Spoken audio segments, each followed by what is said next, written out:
আজকে আমরা কথা বলবো মোহাম্মদ আবুল কাশেম, বাংলাদেশ শিক্ষক কমিটির প্রাথমিক শিক্ষক কমিটির সম্মানিত সভাপতি জনাব মোহাম্মদ আবুল কাশেম স্যারের সাথে। আবুল কাশেম স্যার এবং লিপিয়াপার টিম আজকে আমরা দেখতে পাচ্ছি বাংলাদেশ সচিবালয়ে। তো তার কাছেই একটি প্রশ্ন জানতে চাচ্ছি। আবুল কাশেম স্যার, বা আপনি শিক্ষক সমাজদের দাবি নিয়ে এতদিন রাজপথে কাজ করেছেন, শুধু শিক্ষক সমাজদের দাবি, বিভিন্ন দাবি এবং তাদের অধিকার নিয়ে কাজ করেছেন। এখন জাতীয় পর্যায়ে যে মহাসমাবেশের ডাক দেওয়া হয়েছে সারা বাংলাদেশের কর্মচারীদের জন্য, সেক্ষেত্রে আপনার শিক্ষক সমাজের ভূমিকা সম্পর্কে যদি একটু বলতেন। ধন্যবাদ। আমরা শিক্ষকদের দাবি ও অধিকার নিয়ে আন্দোলন করার পাশাপাশি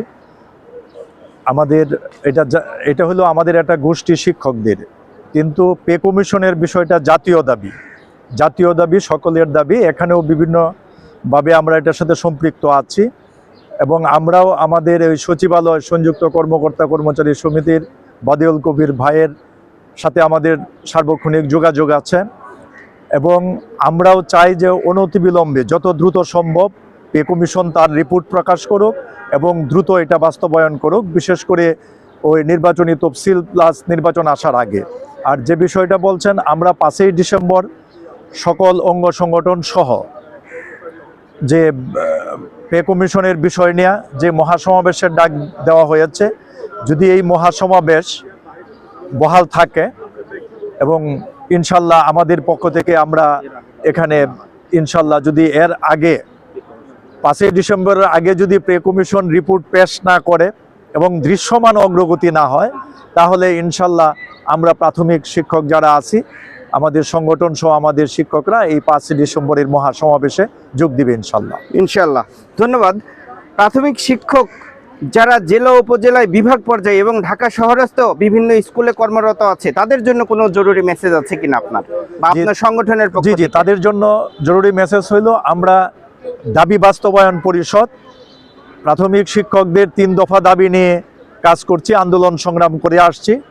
আমরা বিগত 8ই নভেম্বর কেন্দ্রীয় শহীদ মিনারে আমাদের অবস্থান কর্মসূচি ছিল, আমরা শাহবাগে কলম সমর্পণ করেছি। 9 এবং 10 তারিখ আমাদের অর্থ সচিব, আমাদের সচিব সহ আমরা বৈঠক করেছি। সেই আলোকে আগামী 30শে নভেম্বর পর্যন্ত আমরা 29শে নভেম্বর পর্যন্ত সময় দিয়ে 30শে নভেম্বর পর্যন্ত আমরা আমাদের কর্মবিরতি দিয়েছিলাম 30শে নভেম্বর থেকে। এখন আজকে আমরা বাস্তবায়ন পরিষদের নেতৃবৃন্দ আজকে আমরা সচিবালয়ে এসে বিভিন্ন অর্থ মন্ত্রণালয় এবং আমাদের মন্ত্রণালয় আমাদের কার্যক্রমের অগ্রগতি যাচাই বাছাই করছি।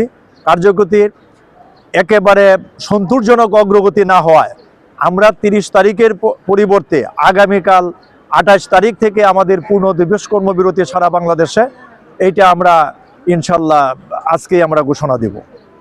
জি, ধন্যবাদ। আপনার মূল্যবান এবং সেটা দাবি আদায় না হওয়া পর্যন্ত জি, দাবি আদায় না হওয়া পর্যন্ত যদি কর্মবিরতিতেই থাকে, তাহলে তো এটা 5ই ডিসেম্বর যে সমাবেশ সেই পর্যন্ত তো চলমান থাকবে, যদি এর আগে না হয়। ঠিক আছে।